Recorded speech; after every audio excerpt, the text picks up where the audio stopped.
The mist clung to the rolling hills of Devon like a shroud as twilight descended upon Blackthorn Manor.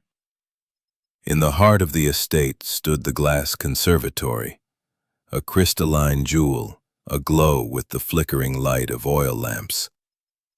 Lady Evelyn Hargrove, the mistress of the house, had invited her closest kin and confidants for a soiree that promised revelations.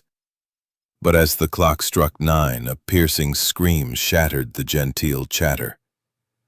Guests rushed in to find Sir Reginald Hargrove sprawled amid shattered orchids, a silver letter opener protruding from his chest, his eyes wide in eternal surprise.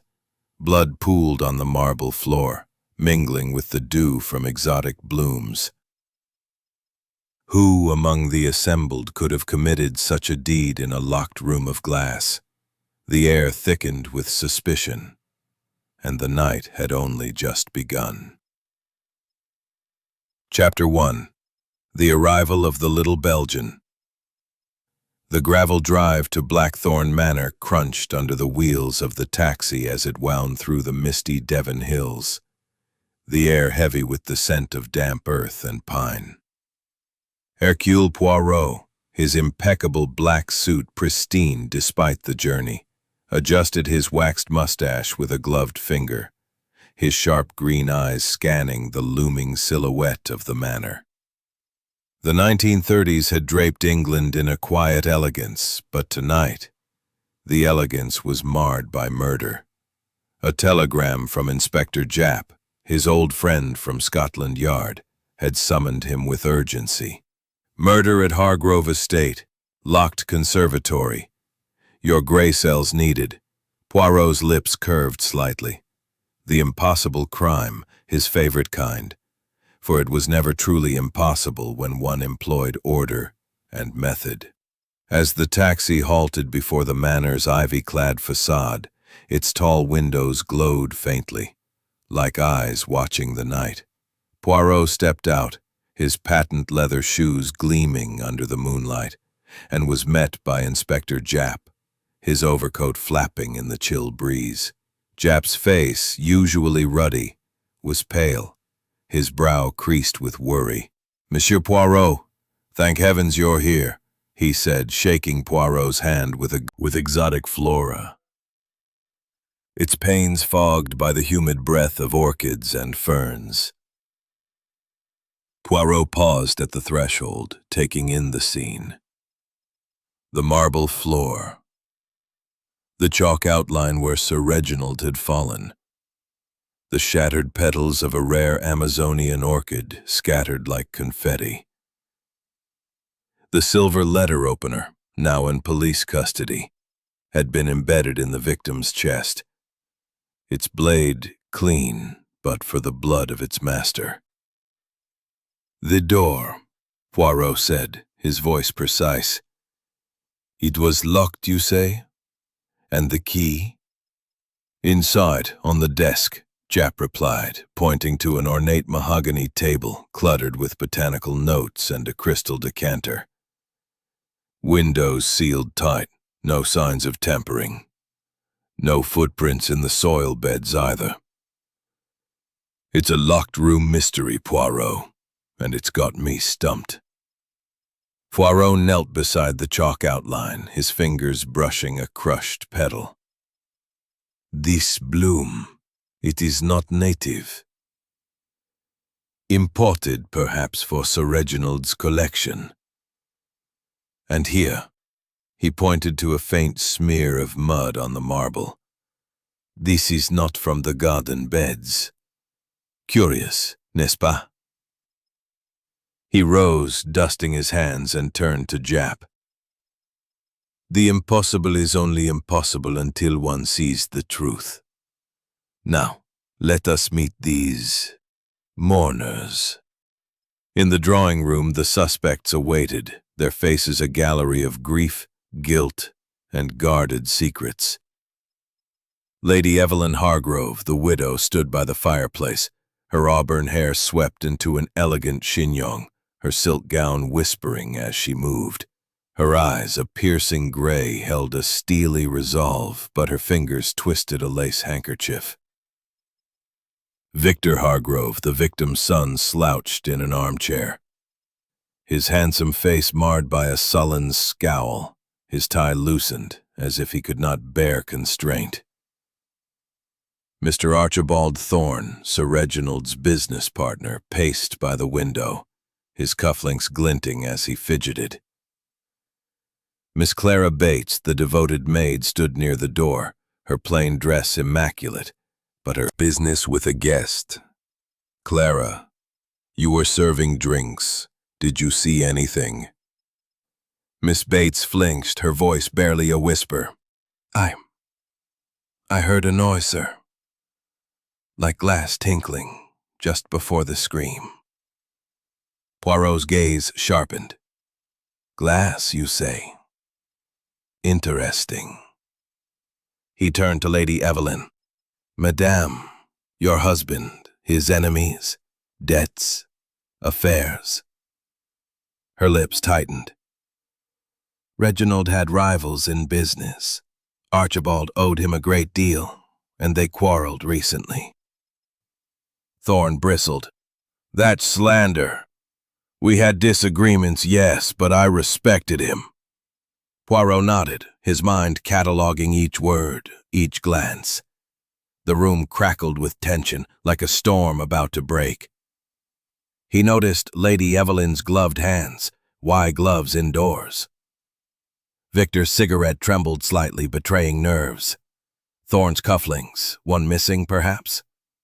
And Miss Bates, her eyes darted to the door as if longing to flee.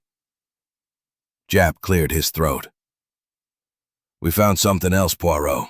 A torn cufflink near the body engraved with A.T., Archibald Thorne." Thorne paled. "I lost it days ago. Someone must have planted it." Poirot raised a hand. "Calm, monsieur. Accusations without evidence are like orchids without water. They wither. But this cufflink, it is a clue, or perhaps a distraction." As the group dispersed, Poirot lingered, his eyes scanning the room. A faint scent of perfume lingered. Lady Evelyn's? Or another's? Outside, thunder rumbled, and the rain began to fall, pattering against the conservatory's glass like fingers tapping out a code. Poirot's mind churned. The locked door, the mud smear, the tinkling glass, the cufflink. Each was a piece of the puzzle, but the picture remained elusive. He returned to the conservatory, alone now, the lamplight casting eerie shadows among the ferns. The desk held Sir Reginald's notes, botanical, meticulous, but one page was torn, as if snatched in haste. Poirot's fingers traced the edge. "What did you Entirely. It caused friction." Poirot nodded. "And you, madame? What did you lose?" Her eyes met his, sharp as a blade. "Freedom," she whispered, then turned away. As Poirot retired to his guest room, the manor creaked around him, its secrets whispering in the shadows. The cufflink, the mud, the tinkling glass. They pointed to a truth just out of reach. But one thing was certain. Someone in this house had blood on their hands. And Poirot's gray cells were only beginning to unravel the web. Suddenly a crash echoed from downstairs. A vase shattered, or something more? The night, it seemed, was not yet done with its surprises. Chapter 2. Shadows in the Greenhouse. The glass conservatory of Blackthorn Manor stood like a fragile palace under the Devon moon, its panes catching the silver light and casting it back in fractured glints. Inside, the air was thick with the musky scent of exotic plants. Orchids from the Amazon, ferns from the Indies, and rare blooms Sir Reginald Hargrove had collected with an obsession bordering on mania. Hercule Poirot paced the marble floor, his patent leather shoes tapping a precise rhythm, his eyes darting from the chalk outline of the victim's body to the towering foliage that loomed like silent sentinels. The conservatory was a paradox. A transparent cage, yet a locked fortress where murder had slipped through unseen. The silver letter opener, now in Inspector Japp's evidence bag, had been the sole weapon, found plunged into Sir Reginald's chest. But how had the killer entered and escaped a room sealed tighter than a drum?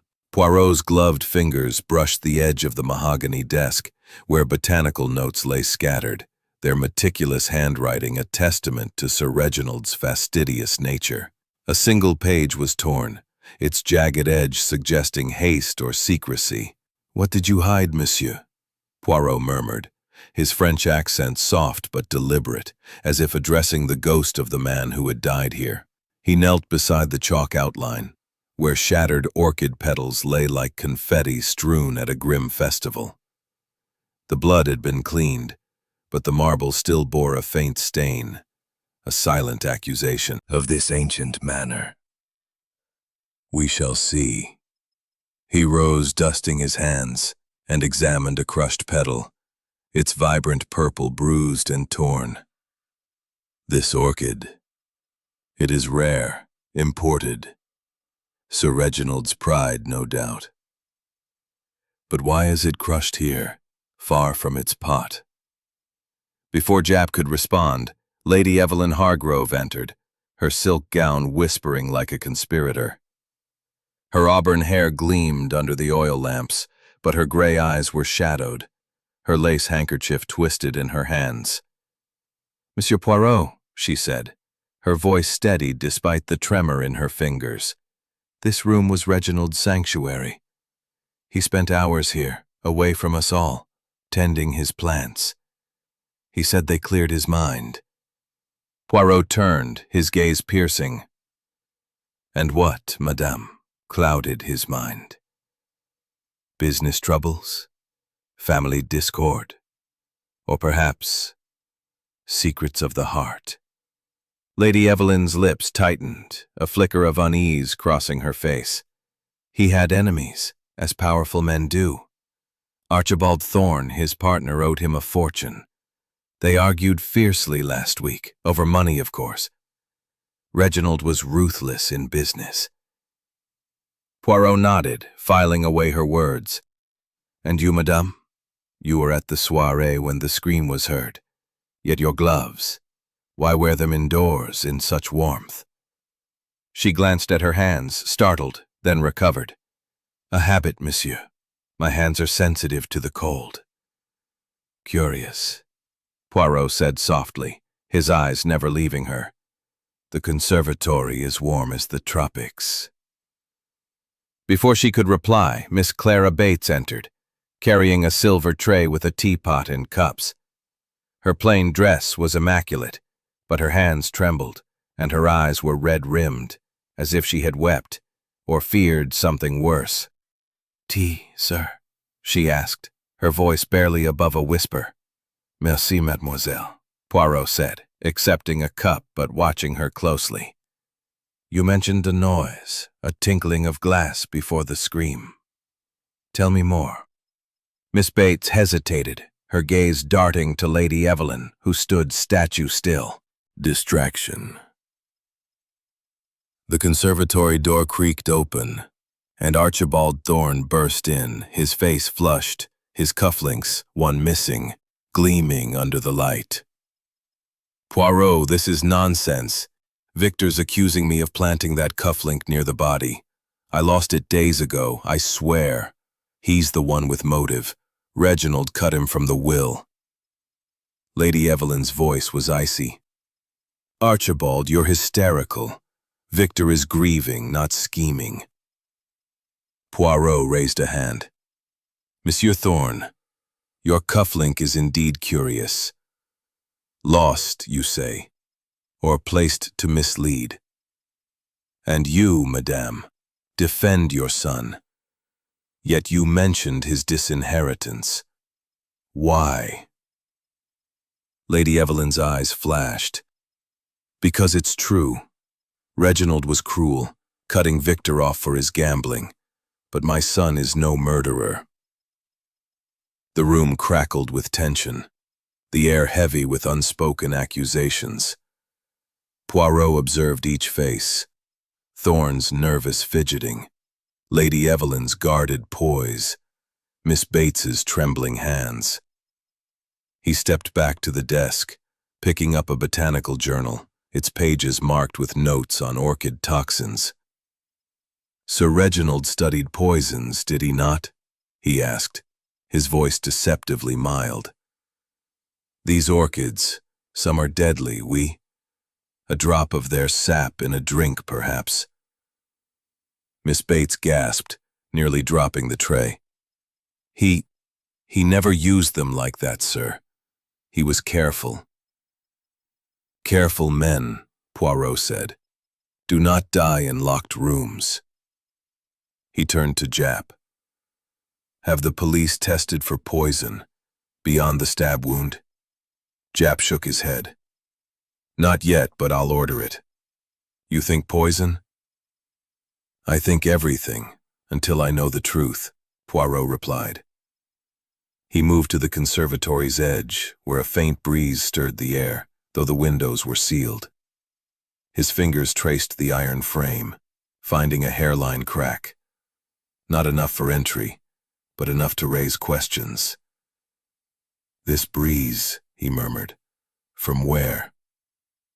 Outside, the rain had intensified, drumming on the nodded, but his mind was elsewhere. The conservatory's glass walls seemed to close in, reflecting the faces of the guilty and innocent alike. He stepped outside, the rain soaking his coat, and scanned the garden.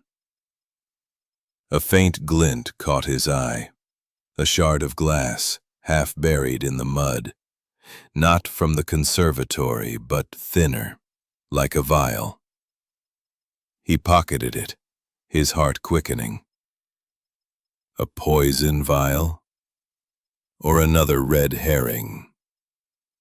As he re-entered the manor, a scream pierced the night, not from the conservatory, but from the upper floors. Japp bolted toward the stairs, Poirot following, his cane tapping urgently. In the hallway, a maid stood trembling, pointing to a shattered vase on the floor. "It fell, sir. I swear I didn't touch it." Poirot's eyes scanned the scene. Beside the vase lay a crumpled note, its ink smudged but legible. "Reginald, you'll pay for your sins. Midnight." The handwriting was unfamiliar, but the threat was clear. Had the killer left a warning, or was this another layer of deception? The rain pounded harder, and the manor seemed to groan under the weight of its secrets. Poirot's gray cells buzzed, sensing the truth was close, yet maddeningly out of reach. What had Sir Reginald known, and who had silenced him for it? Chapter 3. Motives Unearthed. The library of Blackthorn Manor was a cavern of knowledge, its oak shelves groaning under the weight of leather-bound tomes, their spines gilded with titles in Latin and Greek. A fire crackled in the hearth, casting flickering shadows that danced across the faces of the assembled suspects, each seated in a high-backed chair as if awaiting judgment. Hercule Poirot stood at the room's center, his small frame commanding the space, his waxed mustache gleaming under the chandelier's light. The air was thick with the scent of old books and the sharper tang of suspicion, for the murder of Sir Reginald Hargrove in his locked glass conservatory had left a handsome face shadowed by a scowl. Victor lit a cigarette, his hands unsteady. "Father was a tyrant," he said, exhaling a plume of smoke. "He cut me from the will last month because of my gambling debts. I owed thousands, yes, but I didn't kill him. I was playing cards with Thorne when it happened. Ask him." "Archibald Thorne," Sir Reginald's business partner sat rigidly, his fingers fidgeting with his one remaining cufflink. His face, usually florid, was pale under Poirot's scrutiny. "Don't drag me into your mess, Victor," he snapped. "Reginald and I had a partnership dispute, true. He accused me of embezzlement, utter nonsense. I was discussing investments with a guest during the soirée. I had no reason to harm him." Miss Clara Bates, the maid, hovered near the door, her plain dress a stark contrast to the opulence around her. Her hands twisted a damp handkerchief, her eyes red from tears. Or guilt? "Sir Reginald dismissed my brother from service years ago, unjustly," she whispered. "It broke him. But I served the family loyally. I'd never—" Poirot raised a hand, silencing her. "Each of you, mes amis, had opportunity. The soirée allowed free movement through the manor. The conservatory's locked door, however, is a puzzle. A puzzle I shall solve. But first, let us examine the heart of this crime. Motive." He paced slowly, his cane tapping the polished floor, his eyes scanning each face. "Lady Evelyn, you speak of the will. Did it threaten your security?" Her lips tightened. "Reginald's charity obsession was reckless. He planned to leave millions to it, leaving Victor and me with little. But I am no murderess." Poirot nodded, his gaze shifting to Victor. "And you, monsieur, disinherited and in debt. A desperate man might act rashly." Victor's cigarette trembled. "I told you I was with Thorn. Besides, I'd never get my hands dirty like that." Thorn snorted. "Convenient alibi, orchid sap. And now, the cufflink." Poirot lifted the cufflink, its silver glinting. "Monsieur Thorn, you claim innocence. Yet your name is etched in this mystery. Literally." Thorn's voice rose. "It's a setup. Victor's the one with debts, or Evelyn. She despised Reginald's control." Lady Evelyn's voice was ice. "How dare you, Archibald? You owed Reginald everything. Your fortune, your status. He was going to expose your fraud." Poirot raised a hand again, his voice calm but commanding. "Accusations fly like sparrows, but evidence is the net. Let us consider. Sir Reginald was stabbed, yet the conservatory was locked. The key was inside, the windows sealed. But Miss Bates heard a tinkling of glass and I found a mud smear.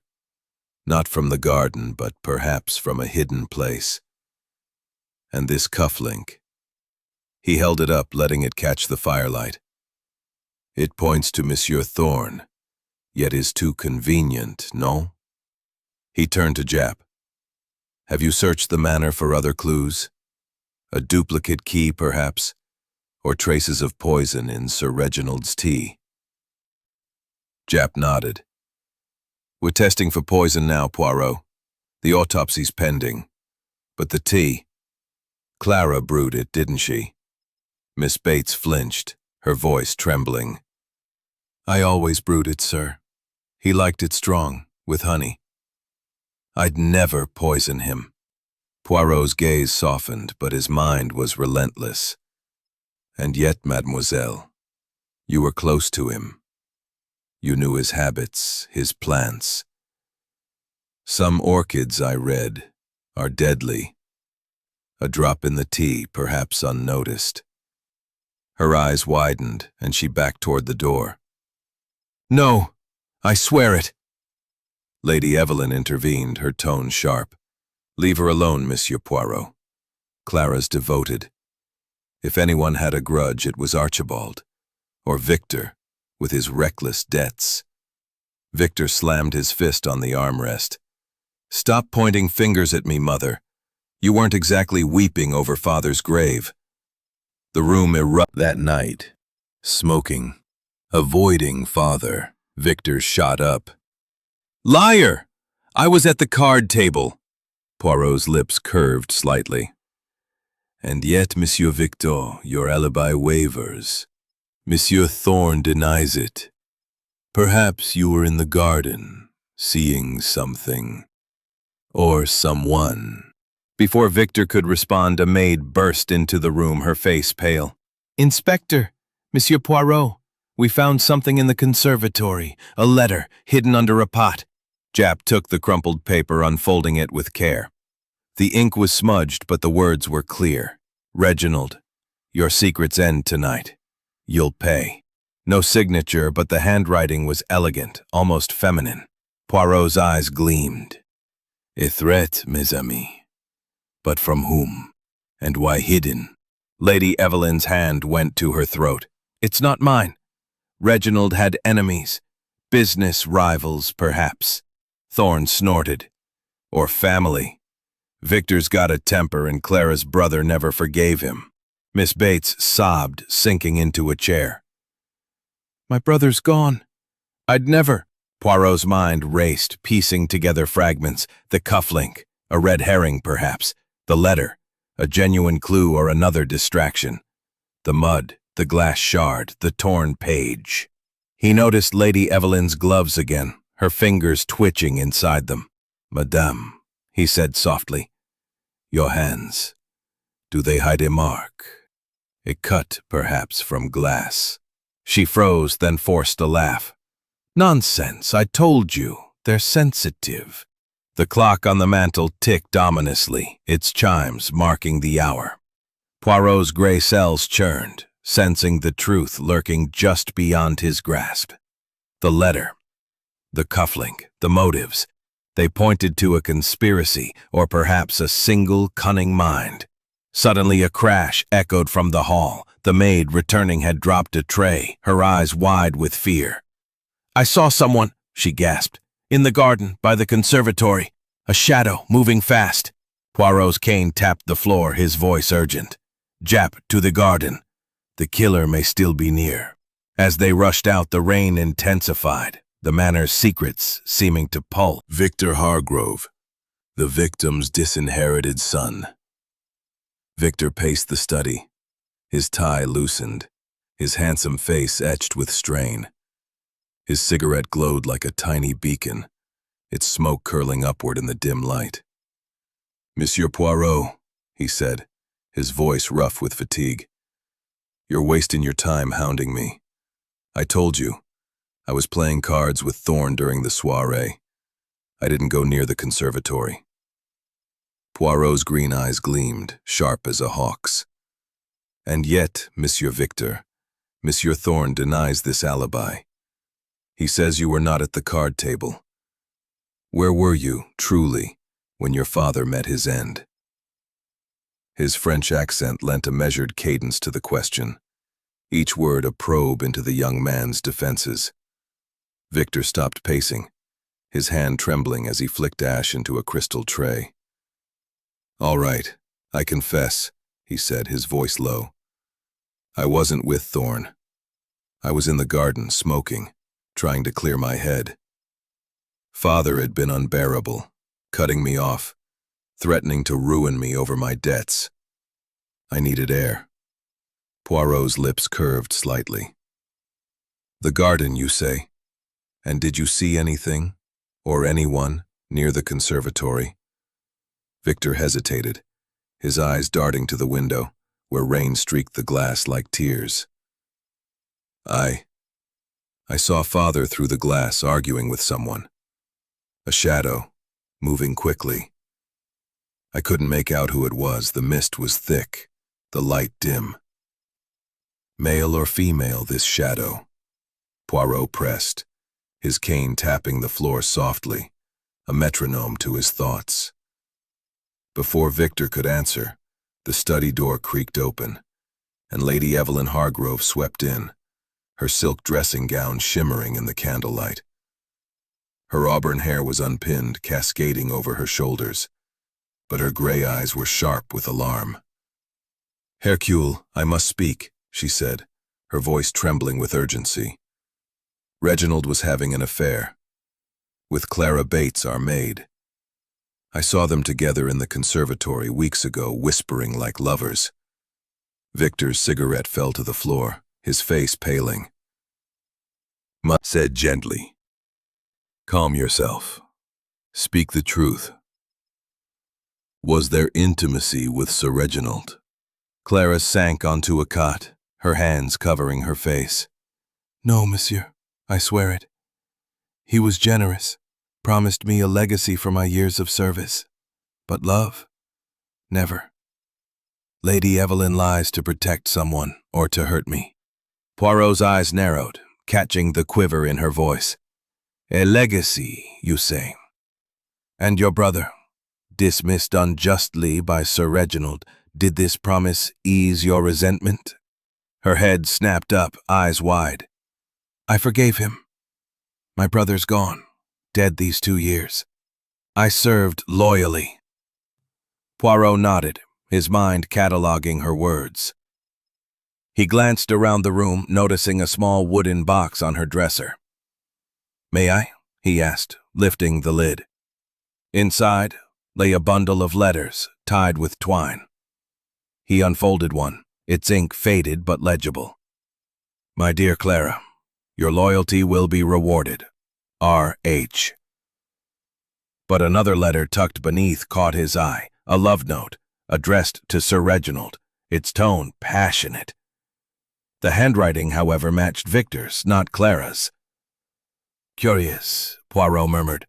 "A forgery, perhaps, to sow discord." Clara's eyes widened. "That's not mine. I never wrote such things." Poirot pocketed the letter, his mind racing. A planted clue, meant to implicate the maid or to deflect suspicion. He returned to the study where Lady Evelyn and Victor stood in tense silence, the air thick with unspoken accusations. "Madame," Poirot said, addressing Lady Evelyn, "this affair you claim. Did you confront your husband?" Her lips tightened. "I did. He denied it, said Clara was merely a trusted servant, but I know what I saw." Victor snorted. "You saw what you wanted, mother. You hated father's control, his will cutting us out." Poirot raised a hand. "Enough. The truth lies in the details. Mademoiselle Bates heard a tinkling of glass before the scream. A mud smear, not from the garden, marks the conservatory floor. A cufflink points to Monsieur Thorne, yet may be a red herring." At the window, peering into the storm.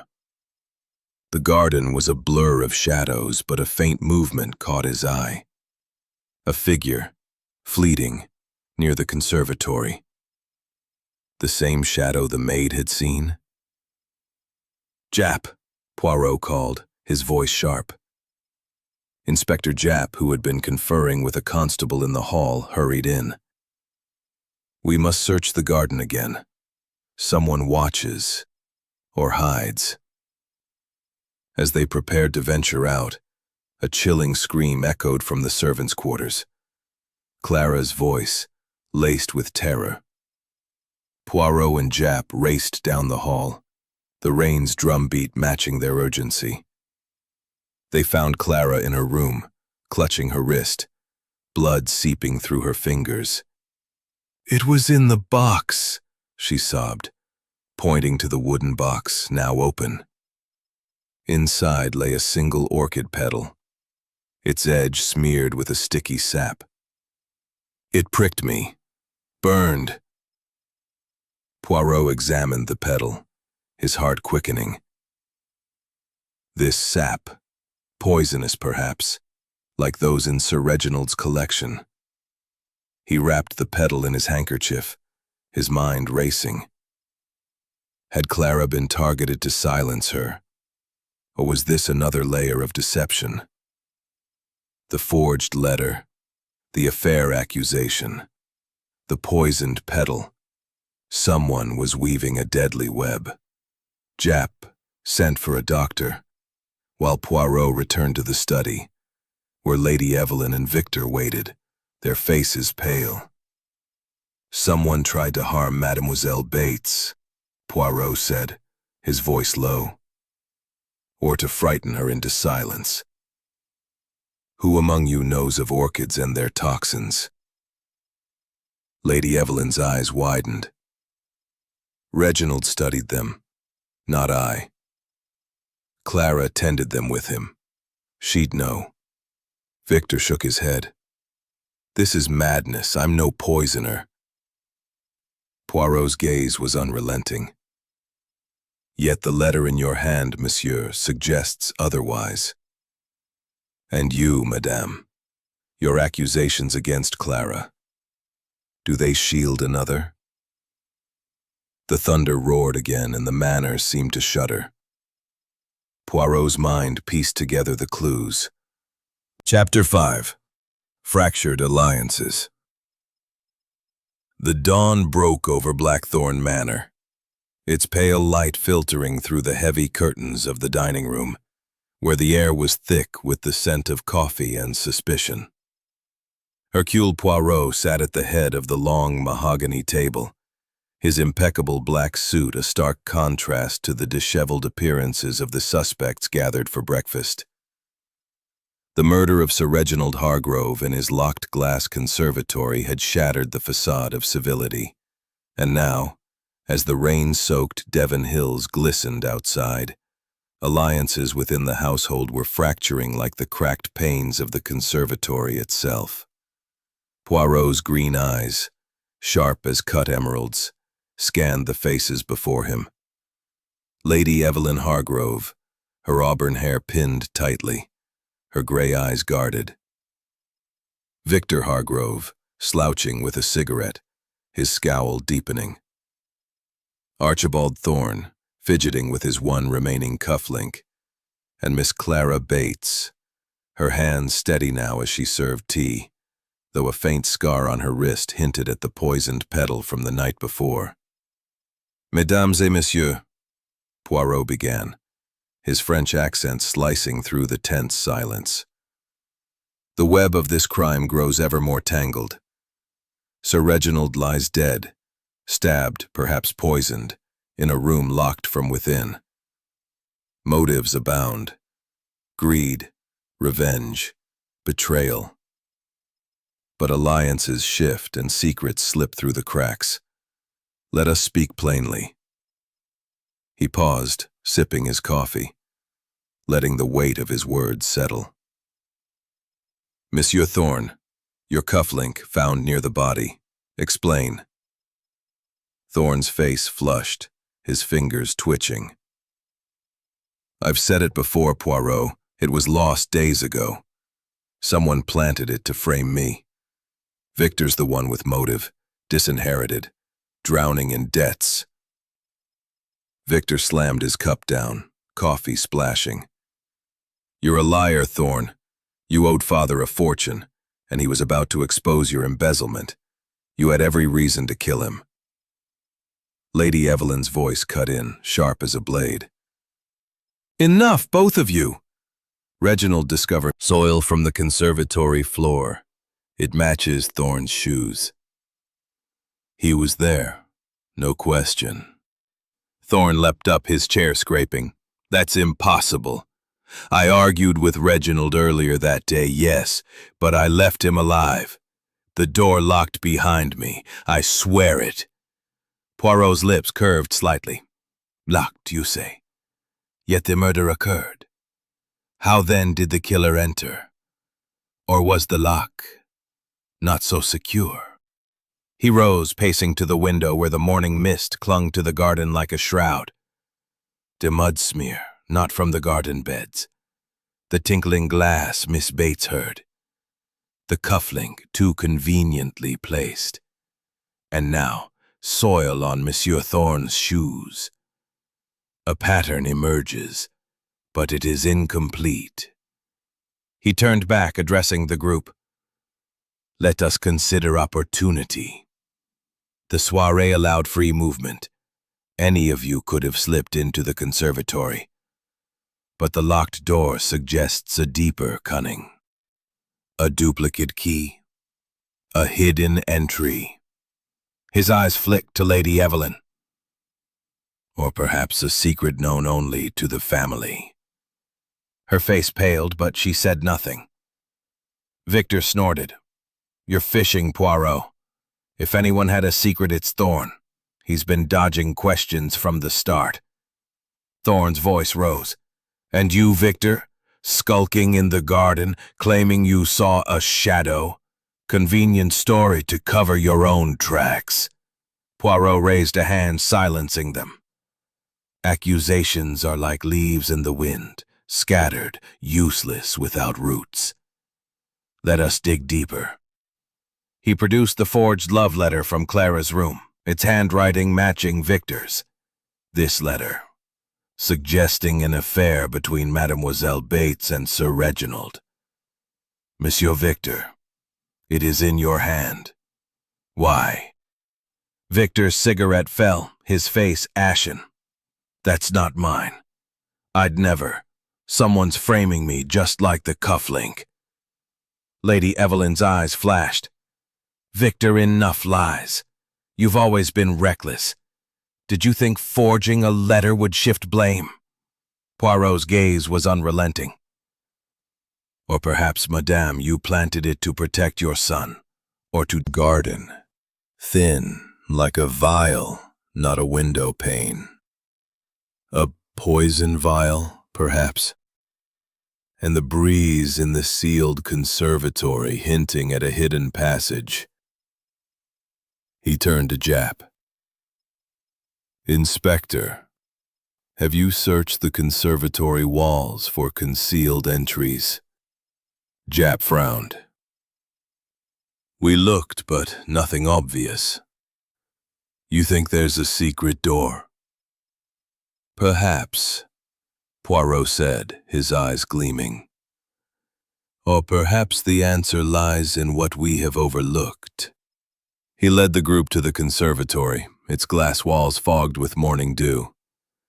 The chalk outline of Sir Reginald's body remained, a grim reminder. Poirot examined a large ceramic pot, its base slightly askew. With a grunt, he pushed it aside, revealing a faint outline in the marble. A hidden panel, sealed shut but with traces of dust disturbed, as if recently opened. "A passage," Jap exclaimed, kneeling to inspect it. "But it's locked from the outside. No way to enter from here." Poirot's lips twitched. "Locked, yes, but known to someone. A family secret, perhaps." He glanced at Lady Evelyn, who averted her eyes. Victor shifted uncomfortably while Thorn's face hardened. "This proves nothing," Thorn said. "I never knew of any passage." Clara's voice was a whisper. "Sir Reginald mentioned a hidden way once, for storing rare plants. I thought it was a jest." Poirot filed away her words, his mind racing. The passage, the mud, the vial, the forged letter, each pointed to a conspiracy, or a single cunning mind. He returned to the dining room where the suspects resumed their uneasy breakfast. The clink of cutlery was the only sound until Jap burst in, his face grim. "Poirot, the autopsy results are in. Traces of poison in Sir Reginald's blood, orchid sap, just like you suspected. But the stab wound? Post-mortem. He was already dying when the letter opener struck." The room froze, gasps echoing. Poirot's eyes gleamed. "Two methods of murder? A poisoner, a broken lamp, its glass scattered across the rug. Beside it lay a single orchid petal, identical to the one that pricked Clara." Poirot's heart quickened. "The killer moves again," he said, his voice low. "Tampering with evidence, or warning us to stop." The petal gleamed in the dim light, its sap glistening like a threat.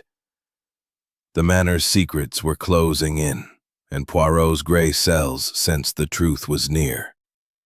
yet dangerously elusive. Chapter 6.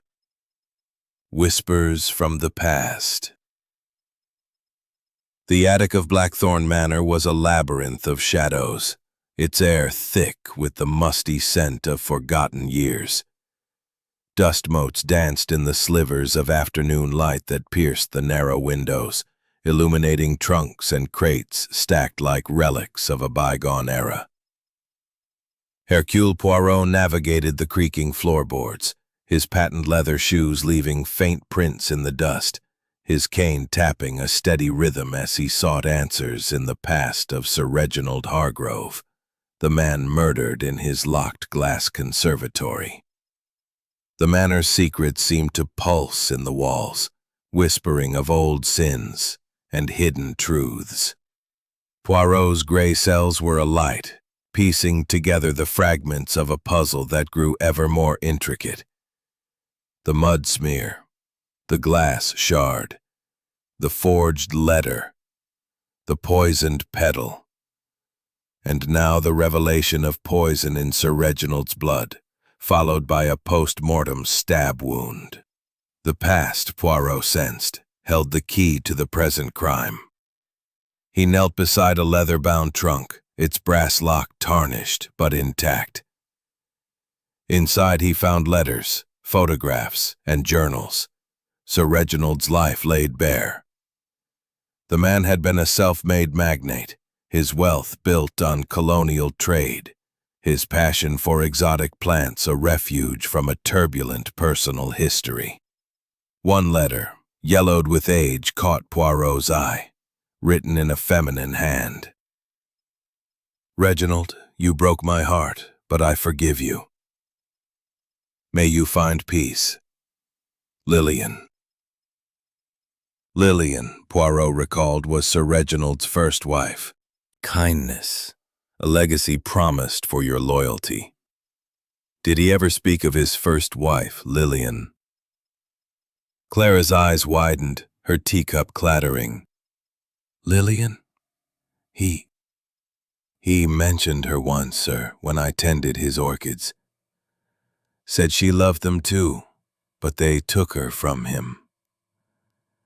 I thought he meant grief, not poison. Poirot nodded, his gaze piercing. And your brother, dismissed unjustly. Did Sir Reginald ever express regret? She hesitated, her scarred wrist twitching. Yes, sir. Last month he promised to make amends, to help my family. He was kind, despite what others say. Before Poirot could press further, Victor stormed in, his face flushed, a cigarette dangling from his lips. Poirot, what's this nonsense about digging into Father's past? He's dead. Focus on the killer, not old ghosts. Poirot's lips curved. The past, Monsieur Victor, is never truly dead. It shapes the present. For instance, he produced a document from his pocket, found in the attic. A forged will, naming Victor as sole heir, dated weeks before the murder. This was hidden in your room. Care to explain? Victor's cigarette fell, his eyes wide. That's not mine. I'm no forger. Mother must have planted it to frame me. She hated Father's new will, giving everything to that charity. Lady Evelyn entered at that moment, her silk gown whispering, her gray eyes flashing. Victor, how dare you? I'd never stoop to such deceit. That will is your doing, you reckless fool. Poirot raised a hand, silencing them. This forgery is clumsy, mes amis. It points too directly at Monsieur Victor, as the cufflink points at Monsieur Thorne. A pattern of misdirection. He turned to Clara. Mademoiselle, you tended the orchids. Did you ever handle their sap, perhaps unknowingly? Her face paled. I was careful, sir. Sir Reginald taught me to avoid the toxic ones. But my scar. She touched her wrist. It was from a thorn, not poison, I swear it. Poirot's mind churned, recalling the autopsy. Orchid sap debts. He had a ledger, hidden, detailing everything. Lady Evelyn gasped. "That's a lie. Reginald and I had our struggles, but I was loyal." Poirot's cane tapped the floor, his voice low. "A ledger, you say? And where is it now?" He recalled the torn page from Sir Reginald's journal, its jagged edge hinting at a missing piece. "Perhaps it holds the truth of who feared exposure most." He led the group to the conservatory, its glass walls fogged with the day's humidity. The hidden panel discovered earlier beckoned. Poirot examined it again, finding traces of dust disturbed, as if recently used. "This passage," he said. "Known to the family, perhaps? Madame Evelyn, you grew up in this manor. Did you know of it?" Her lips tightened. It was a childhood tale, a smuggler's way, long sealed. Reginald never mentioned it. Victor snorted. "Convenient, mother. You always knew more than you let on." Poirot's gaze shifted to Clara. "And you, mademoiselle? You heard a tinkling glass, tended the orchids. Did you ever see this panel opened?" She shook her head, tears welling. "No, sir. I only cleaned and served." Poirot's gray cells buzzed, piecing together the clues. The poisoned petal, the forged will, the glass shards, the hidden passage. He noticed a faint smear on the letter opener, now in evidence. Not blood, but wax, candle wax, perhaps from a secret meeting. "The killer planned meticulously," he said, "using poison to kill slowly, then a stab to mislead. But why?" As evening fell, the mist thickened, wrapping the manor in a ghostly shroud. Poirot returned to the attic, seeking the ledger Thorne mentioned. Among the trunks, he found a locked box, its key missing. Forcing it open, he discovered a single page, Sir Reginald's handwriting, listing debts and betrayals. Thorne's embezzlement, Evelyn's affair with a business rival, Victor's gambling, Clara's brother's dismissal. A damning record, but incomplete. "But I'll find who did," Clara sobbed, her scar gleaming in the firelight. "I only wanted his kindness repaid." Poirot's eyes gleamed. "The truth is near, but it hides in the shadows of your past." As he spoke, a gust of wind rattled the windows, carrying a whisper, like a voice from beyond. A supernatural hint? No, Poirot thought. Only the manor's tricks. But the shattered vial, the missing ledger, the ghostly figure, they pointed to a killer still at work. Suddenly, a scream from the garden shattered the silence, and Poirot's cane hit the floor with a sharp crack. Someone was out there, tampering with the truth, or fleeing it. Chapter 7. The Web Tightens. The glass conservatory of Blackthorn Manor shimmered under the late afternoon light, its panes reflecting the rolling Devon hills like a fractured mirror. Hercule Poirot stood at its center, his impeccable black suit pristine despite the dust of the attic and the mud of the garden. The air was heavy with the musky scent of orchids and the sharper tang of deceit.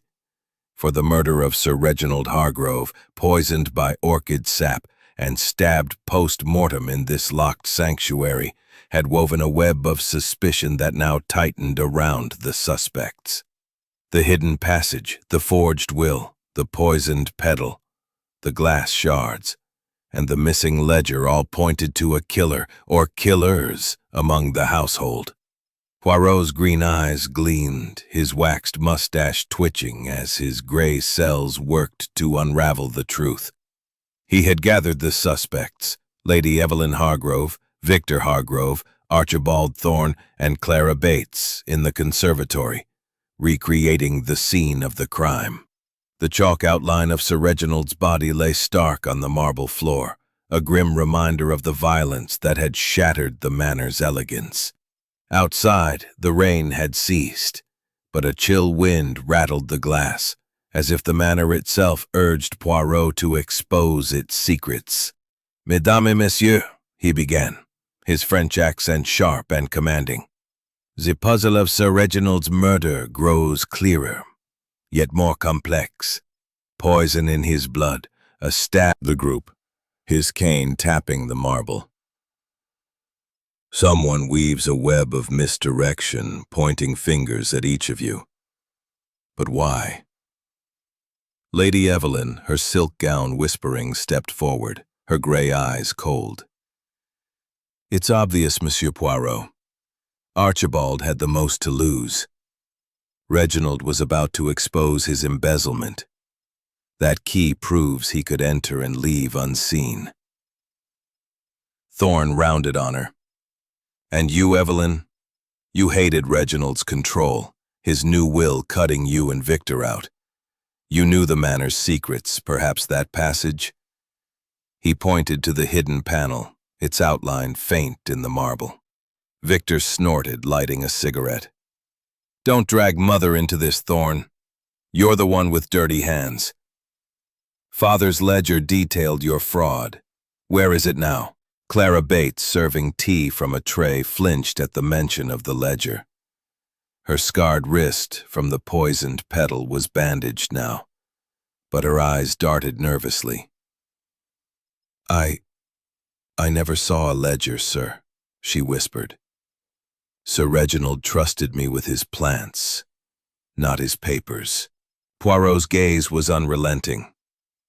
"Mademoiselle, you heard a tinkling glass before the scream. You tended the orchids, some deadly. And this scar, perhaps from a thorn or from handling a vial." He produced the glass shard from the garden, its thin edge glinting. "This, found outside, suggests poison. Who had access to such a vial?" Clara's hands trembled, the teapot clattering. "I swear, I only served his tea. I'd never harm him. He promised me a legacy." Poirot nodded, turning to the group. "Let us recreate the night." The soirée was in full swing, guests moving freely. Sir Reginald slips to his conservatory, locks the door. Someone enters. How? The passage, known to the family, perhaps? He glanced at Lady Evelyn, who averted her eyes. Or a duplicate key, as we now have. He held up the second key, watching Thorn's reaction. Thorn's voice rose. "I told you, it's not mine. Clara had access to the Reginald's blood." The letter opener, wiped clean of prints, save one smudge, candle wax, perhaps from a clandestine meeting. He stopped by a rare orchid, its purple petals gleaming. "This bloom, tended by Madame Evelyn and Mademoiselle Bates, contains the toxin. A single drop in tea, unnoticed." Lady Evelyn's gloved hands clenched. "I tended his plants, yes, but I never used poison. Clara was closer to them." Clara sobbed. "I only followed his instructions. I'm no poisoner." Poirot's mind raced, piecing together the clues. The hidden passage, accessed via a lever in a plant pot. The glass shards, suggesting a vial. The forged documents pointing to Victor and Clara. The cufflink, implicating Thorn. He noticed a faint pollen stain on Lady Evelyn's gloves, barely visible. "Madame," he said, his voice sharp. "This pollen, from the deadly orchid. You are in the conservatory, no?" Her face paled, and she rose, her voice trembling. I checked on Reginald earlier that day. The pollen must have clung to me." Poirot's eyes gleamed. "Or you were there at the moment of death." administering poison, or ensuring the stab. He stepped closer, his voice dropping. Madame, you accuse others, yet your gloves hide something. A cut, perhaps, from a thorn or glass. She swayed, her hand clutching the table, and fainted, collapsing into a chair. Victor rushed to her, his face ashen. Mother, what have you done? Thorn laughed bitterly. She's guilty, Poirot. She and her lover, Reginald knew, was going to expose them. Clara's voice was a whisper. No, it can't be. Lady Evelyn was kind to me. Poirot knelt beside Lady Evelyn, checking her pulse, steady, but her faint seemed too convenient. As Jap fanned her, Poirot noticed a crumpled note slip from her glove. Meet me at midnight. The Conservatory. No signature, but the garden, sharp, panicked, a woman's voice. Poirot's heart quickened, and he rushed outside, the suspects trailing. In the mist, near the conservatory, a figure lay slumped. A maid, clutching a broken vial, its contents spilling into the mud. Poison, she gasped, her eyes wide with fear. I found it, hidden in the roses. Poirot knelt, his handkerchief covering the vial. The sap reeked of orchids, identical to the poison in Sir Reginald's blood. Another attempt, he said, his voice low. Or a warning to us all. The suspects stared in horror, their alliances shattered, their secrets exposed. The manor's glass walls seemed to close in, reflecting their guilt. Poirot's gray cells buzzed, sensing the killer's desperation. Who had placed the vial? And who was next? Chapter 8. Betrayals Revealed. The midnight garden of Blackthorn Manor was a realm of shadows, its rose bushes and hedgerows cloaked in mist, the air heavy with the scent of wet earth and fading blooms. Hercule Poirot stood beneath a gnarled oak, his black suit blending into the darkness, his cane a silent sentinel in the damp grass. The manor loomed behind him, its windows flickering like watchful eyes, while the glass conservatory glowed faintly, a crystalline tomb where Sir Reginald Hargrove had met his end, poisoned by orchid sap, stabbed post-mortem in a locked room. The clues were mounting: a hidden passage, a forged will, a poisoned petal, glass shards, a threatening note, and a duplicate key. Now, as the clock struck 12, Poirot waited. The crumpled note from Lady Evelyn's glove, "Meet me at midnight," the conservatory, burning in his pocket. Who would come? And what betrayal would they reveal? Footsteps crunched on the gravel path, hesitant, then halting. Poirot's green eyes pierced the mist, spotting Miss Clara Bates, her plain dress sodden, her scarred wrist bandaged. She clutched a lantern, its light trembling. "Mademoiselle," Poirot said, his French accent soft but commanding. "Reconsider the will." But he was already dead when I arrived. A third figure appeared, Archibald Thorne, his face haggard, his one cufflink missing. "Lies, Evelyn," he snarled. "You and your lover plotted this. Reginald knew, was going to expose you both." Poirot's gaze sharpened. "Monsieur Thorne, you accuse, yet the key in your valise suggests your own guilt. Explain." Thorne's voice broke. "All right. I confess I took money from the business. Reginald found out, threatened to ruin me. I argued with him in the conservatory that day, but I left him alive. Someone else used that passage, planted the key." Victor Hargrove stumbled into the circle, his cigarette glowing, his eyes wild. "Enough of this. Mother, you're protecting someone, your lover or Clara." Father knew of your affair, threatened divorce. Lady Evelyn's face crumpled. Victor, stop. Yes, I strayed, but I didn't kill him. I loved him despite everything. Poirot's cane tapped the ground, silencing them. A web of betrayals, mes amis. Love, greed, revenge, all motives for murder. Let us unravel this. He produced the glass shard from the garden, its vial-like edge gleaming. Poison, from an orchid, killed Sir Reginald slowly. The stab post-mortem was a ruse, but who administered each? Clara sobbed. I brewed his tea, yes, but I never poisoned it. The orchids, I only tended them. Poirot's eyes narrowed. Yet your scar, mademoiselle, from a thorn, or a vial. And you saw Madame Evelyn with a vial. Truth, or another lie? Lady Evelyn's voice was shrill. She's deflecting. Clara had access to the plants, the tea. She hated Reginald for her brother's ruin. Thorne pointed at Victor. And you, boy, you stabbed him, didn't you? To secure the inheritance, frame me with that cufflink. Victor's fist clenched.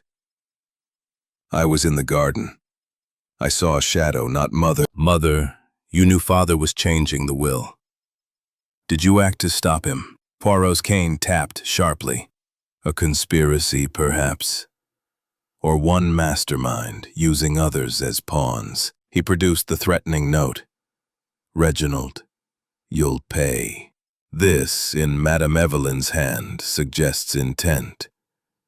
But the stab, impulsive by another hand. Inspector Japp, who had been searching the manor, burst into the garden, his face grim. Poirot, we found the ledger, in Lady Evelyn's room, hidden in a jewelry box. It details Thorne's fraud, her affair, Victor's debts, Clara's brother. Reginald knew everything. Lady Evelyn gasped, sinking to her knees. I hid it to protect us all. I didn't kill him. Poirot's eyes gleamed. Yet the ledger proves motive. And this, he held up a single thorn found near the hidden passage, its tip stained with sap. A poisoned thorn, disguised as a weapon. The killer used it, then stabbed to confuse. Clara's voice was a whisper. A thorn? I pruned those orchids, but I never... Victor's face paled.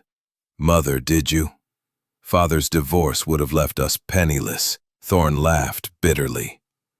Or Clara, avenging her brother. She had the means. Poirot's voice was calm but relentless.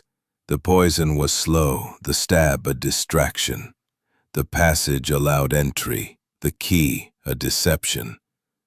But whose hand? He turned to Clara. Mademoiselle, you saw Madame Evelyn. Did you also see the thorn? Before she could answer, a scream tore through the night, not from the garden, but inside the manor. Poirot and Japp raced toward the sound, the suspects following, their faces etched with dread. In the drawing room, they found Thorne collapsed, clutching his chest, a teacup shattered beside him. His lips were tinged blue, his breath ragged. Poison, he gasped, his eyes wide. Someone. In the tea, Japp called for a doctor, while Poirot knelt, sniffing the cup. The faint reek of orchid sap confirmed his fear. Another attempt, he said, his voice low. The killer strikes again. Tight, mes amis. But the spider is cunning. As the doctor arrived to tend Thorne, Poirot's eyes scanned the group, their betrayals laid bare. The poisoned tea, the hidden ledger, the deadly thorn. Someone had orchestrated a symphony of deceit. But who? The manor's shadows seemed to close in, and Poirot sensed the truth was near. Yet one final betrayal loomed, waiting to strike. Chapter 9. The Grey Cells Awaken. The drawing room of Blackthorn Manor was a crucible of tension, its heavy curtains drawn against the late evening mist that cloaked the Devon hills. The fire in the hearth cast flickering shadows across the oak-paneled walls, illuminating the faces of the suspects gathered like players in a grim tableau. Lady Evelyn Hargrove, her auburn hair pinned tightly, her gray eyes defiant. Victor Hargrove, slouched in an armchair, his cigarette smoldering. Archibald Thorne, pale but recovering from his brush with poison, his one cufflink glinting. And Clara Bates, her scarred wrist bandaged, her eyes red with fear. Hercule Poirot stood at the room's center, his impeccable black suit pristine, his waxed mustache a beacon of calm amidst the storm. The murder of Sir Reginald Hargrove, poisoned by orchid sap, stabbed post-mortem in a locked glass conservatory, had woven a web of deceit. And now, as the clock ticked toward resolution, Poirot's gray cells were fully awake, ready to unravel the truth. "Mes amis," Poirot began, his French accent precise and commanding. "The puzzle of Sir Reginald's murder is nearly solved. Poison in his blood, a stab wound after death, a locked door, a hidden passage, a forged will, a poisoned petal, a threatening note, and now an attempt on Monsieur Thorne's life. Each clue is a thread in a tapestry of betrayal. With order and method, Hercule Poirot will reveal the truth." He paused, his cane tapping the floor, his green eyes scanning each face. "Let us begin with the poison." He held up a vial, retrieved from the garden. "The stab wound. Post-mortem, a ruse to mislead. Why?" He paced, his cane a metronome to his thoughts.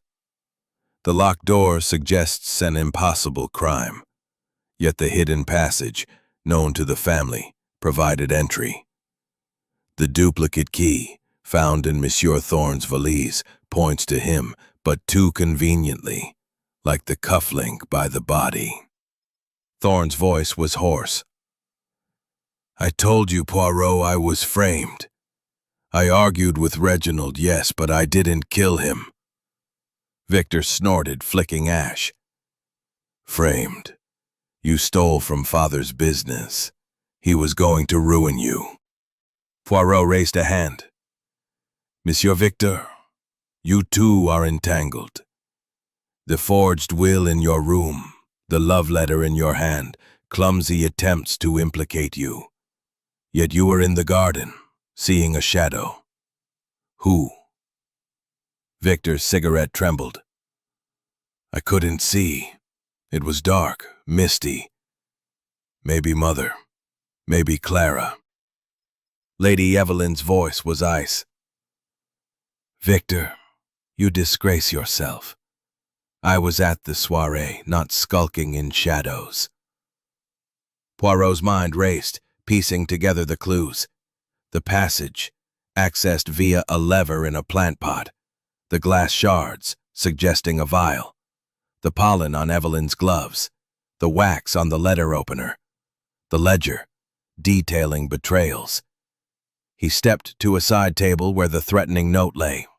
"Reginald, you'll pay." This note, in Madame Evelyn's hand, suggests a meeting. But the ledger, found in her room, damns all. Thorne's embezzlement, Evelyn's affair, Victor's debts, Clara's brother. Clara gasped. "My brother's death wasn't Sir Reginald's fault. He promised to make amends." Poirot nodded. "And he did, with a legacy. Unless the will changed. The charity, favored in the new will, threatened you all. But let us examine the passage." He led them to the conservatory, its glass walls fogged, the chalk outlines stark. He pushed aside the ceramic pot, revealing the hidden panel. Dust, disturbed recently, accused Clara of an affair. To protect whom? Her eyes flashed. I protected my family. Reginald's will would have ruined us. Thorne's voice was weak. And me. She poisoned my tea to silence me about her lover. Poirot's cane tapped sharply. A conspiracy, then. Clara, driven by her brother's ruin, poisoned the tea over days. Victor, learning of it, stabbed his father to ensure death, framing Thorne. Madame Evelyn, you knew, hid the ledger, and poisoned Thorne to protect your secrets. Lady Evelyn sank into a chair, weeping. I suspected Clara, but I said nothing. I didn't poison anyone. Clara's sobs echoed. I didn't mean to. I only added what Sir Reginald told me, a tonic, he said. Victor's voice broke. I stabbed him, yes, but he was already gone. I wanted the money, not his death. Thorne's eyes widened. You're all mad. I stole, but I didn't kill. Poirot's gaze was unrelenting. The truth emerges. Clara, manipulated, poisoned slowly. Victor, impulsive, stabbed to mislead. But Madame Evelyn, your pollen, your note, your ledger. Did you orchestrate this? She shook her head, tears streaming. I only hid the truth to save us. Japp stepped forward, handcuffs ready. That's enough, Poirot. Clara, Victor, you're under arrest. Poirot raised a hand. One moment, Inspector. The attempt on Monsieur Thorne's life, who poisoned his tea. He sniffed the shattered cup, its orchid sap faint but unmistakable. Madame Evelyn, your gloves bore pollen. You served tea today. Her face crumpled. I panicked. Thorne knew too much. Poirot sighed, his voice soft. The human heart, more fragile than glass. Clara, manipulated by grief. Victor, driven by greed. Evelyn, by fear and love. He turned to Japp. Arrest them all, mon ami. The ledger, the passage, the poise dwindled to embers, casting a faint glow on the oak-paneled walls, where shadows seemed to linger like ghosts of the manor's secrets.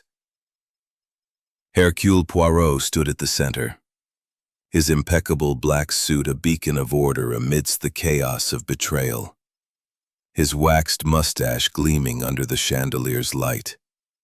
The suspects, Lady Evelyn Hargrove, Victor Hargrove, Archibald Thorne, and Clara Bates, sat in a tense semicircle, their faces etched with dread, guilt, and resignation. The murder of Sir Reginald Hargrove, poisoned by orchid sap, stabbed post-mortem in a locked glass conservatory, had unraveled a web of deceit. And now, as the clock chimed the early hour, Poirot's gray cells were poised to deliver the final truth, shattering the illusions that had cloaked the killer's hand. Mesdames et messieurs, Poirot began, his French accent measured and commanding. The puzzle of Sir Reginald's murder is solved. Poison in his blood. A stab wound after death. A locked door. A hidden passage. Forged documents. Poisoned petals. And a ledger of secrets. All point to a symphony of betrayal. With order and method, Hercule Poirot unveils the truth. He paused, his green eyes sweeping the room, his cane tapping the floor like a gavel.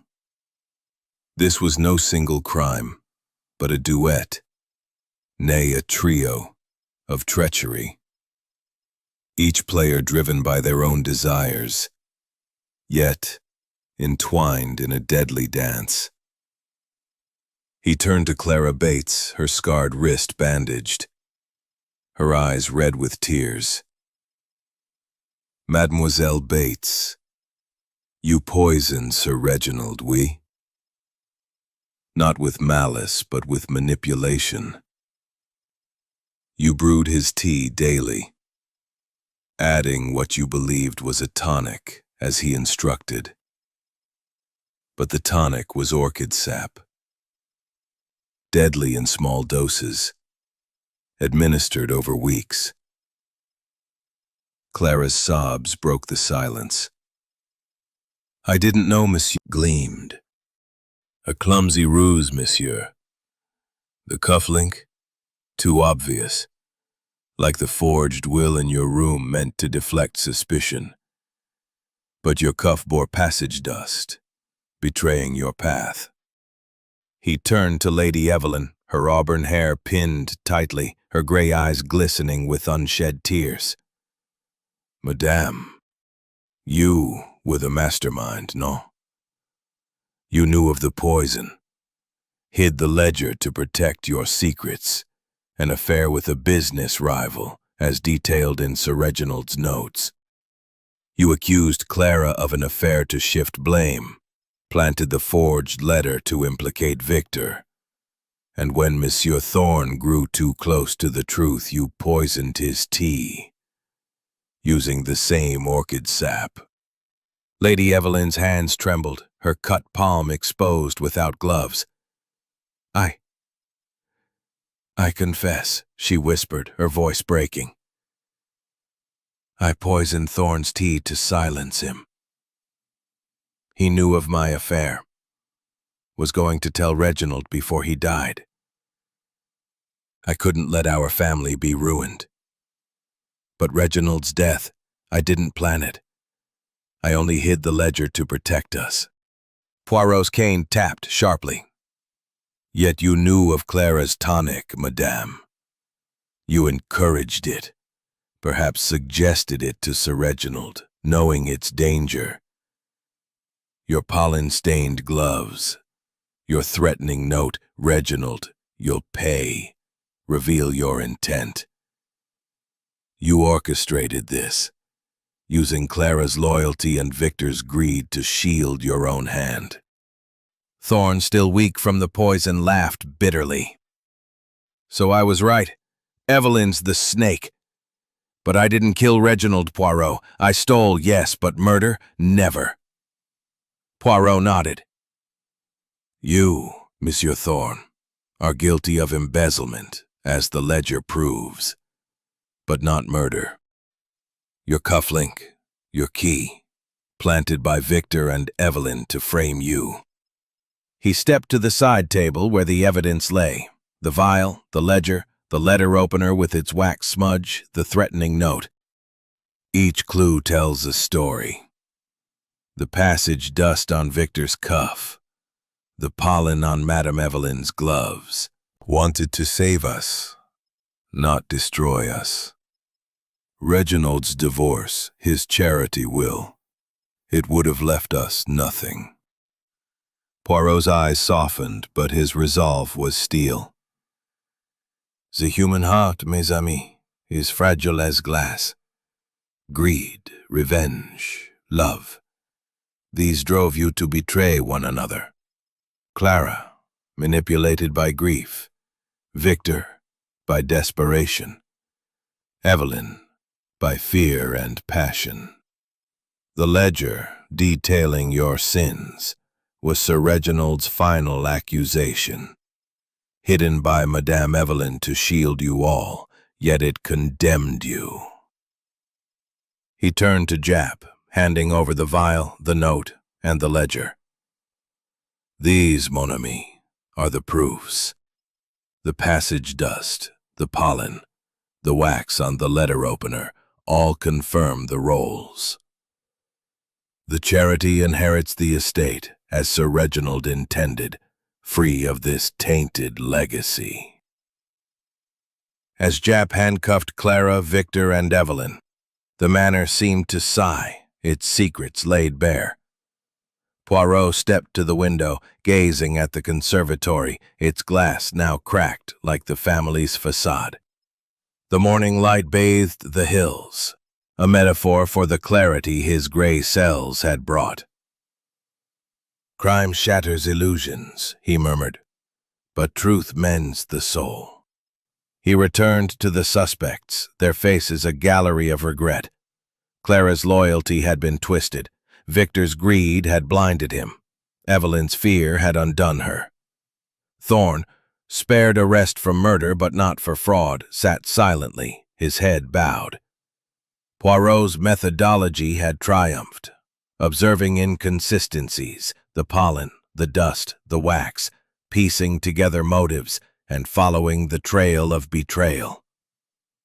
The threatening note, the forged letter, the cufflink, all red herrings woven into a larger plan, unraveled by logic. As the police led the trio away, Poirot lingered, his cane tapping softly. He recalled the faint noise from the conservatory the previous night, a crack, a footstep. Had another hand lingered, or was it the manor's ghosts? He dismissed the thought. Hercule Poirot dealt in facts, not phantoms. Yet the question